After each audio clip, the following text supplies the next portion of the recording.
आगे बढ़ते हैं। मुल्की एक्सपोर्ट में 60% शेयर रखने वाली टेक्सटाइल इंडस्ट्री फैसलाबाद में तेजी से बंद हो रही है। एनर्जी बहरान की कीमतों के बायस ऑर्डर्स की कमी, फैक्ट्रियों में 2 शिफ्टें बंद होने से हजारों मजदूर बेरोजगार हो गए। नईम कैसिक की रिपोर्ट। पैदावारी लागत का बोझ, टेक्सटाइल इंडस्ट्री में 40% फैक्ट्रियों ने डबल शिफ्ट बंद कर दी। बांग्लादेश, वियतनाम और दीगर मुकाबले के ममालिक से जायद बिजली और गैस की कीमत होने की वजह से सनतकारों के लिए यूरोप और अमेरिका से आर्डर्स लेना मुश्किल हो गया। एक्सपेंसिव है एनर्जी, और दूसरा जो है वो एनर्जी तवत्तर के साथ हमें मिलती नहीं है। जैसे अभी विंटर स्टार्ट हो गई है तो गैस का शटडाउन बहुत ज़्यादा होगा, तो हमें जब अल्टरनेट सोर्सेज के ऊपर जाना पड़ता है तो it is more expensive as compare to Bangladesh, Vietnam. Spinning और प्रोसेसिंग के बाद हौजी इंडस्ट्री पर भी 24 घंटों की बजाय 8 घंटे काम होने से हजारों मजदूरों का रोजगार खत्म हो चुका। ओवर टाइम नहीं लग रहा, जो जॉब है बस वही है। 8-10 घंटे ड्यूटी के बाद जो सैलरी है उसमें से घर चलाना तो बहुत मुश्किल की बात है। बिजली और गैस के पानी के बिल ही नहीं पे हो रहे। कैसे गुजारा करें 25-30 हज़ार में? घर का किराया दें, बिजली का बिल दें या राशन डालें घर में। हमें भी हर वक्त यही टेंशन लगी रहती है कि कहीं पे हमारा खुदा ना खास्ता दाराना बंद हो जाए। तेजी से बंद होते कारखानों के बायस चलती फैक्ट्रियों के मजदूर भी किसी भी वक्त फैक्ट्रियां बंद होने के खौफ से जहनी दबाव का शिकार हैं। कैमरामैन कदीरुर रहमान के साथ नईम कैस, समा, फैसलाबाद। मुसलसल एक्सपोर्ट कम होने से फैसलाबाद में टेक्सटाइल इंडस्ट्री की पैदावार में 40% तक कमी आई, जिसकी बुनियादी वजह मुकाबले के ममालिक से एनर्जी की कीमत 15 से 20% ज्यादा होना है।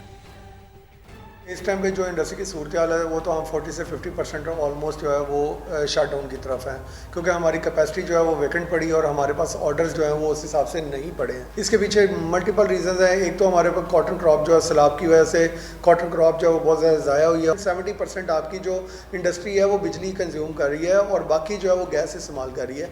और अनफॉर्चुनेटली पाकिस्तान में जो रेट है वो 11 सेंट है। बांग्लादेश, वियतनाम, कम्बोडिया ये ऑलमोस्ट 7 से 9 सेंट के दरमियान में रहते हैं। और गवर्नमेंट से हमारी दरख्वास्त की है 9 सेंट पे अगर बिजली आ जाएगी तो हमारे लेवल प्लेइंग फील्ड मिलती है। बांग्लादेश, वियतनाम, चाइना, कम्बोडिया ये जितने भी ममालिक हैं जो हमारे कंपेटिटर्स हैं उनके साथ हम इजीली कंपटीशन कर सकते हैं।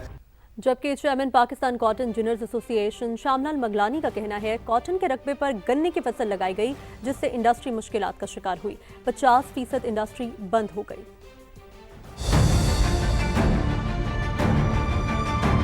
कॉटन जो हमारे पास कोई 10-12 साल पहले तक तो कोई 13-14 मिलियन की क्रॉप होती थी, जो अब श्रिंक होते होते कि 5 से 6 मिलियन की क्रॉप रह गई है। जो कॉटन ग्रोइंग एरियाज है वहाँ पे इन्होंने इंटेंशनली जो है ना कॉटन अपना शुगर केन को प्रोमोट किया है, शुगर मिलें लगाई है। पूरे पाकिस्तान की इंडस्ट्री की तरफ मेरी इंडस्ट्री भी सबसे ज़्यादा सफ़र कर रही है। एक छोटी सी जिनिंग फैक्ट्री है वो 250-300 बंदों की एम्प्लॉयमेंट जनरेट करती है। जो 1200 जिनिंग फैक्ट्रियाँ हुआ करती थी पाकिस्तान पे, अब वो बंद होते होते कोई 550-600 फैक्ट्रियों पर आ गई, तो ऑलमोस्ट 50% मेरी इंडस्ट्री बंद हो गई है। टैक्सेस का दूसरा इलेक्ट्रिक का रेट, गवर्नमेंट का तवज्जो ही नहीं है, इसलिए सारा डिपेंड करता है।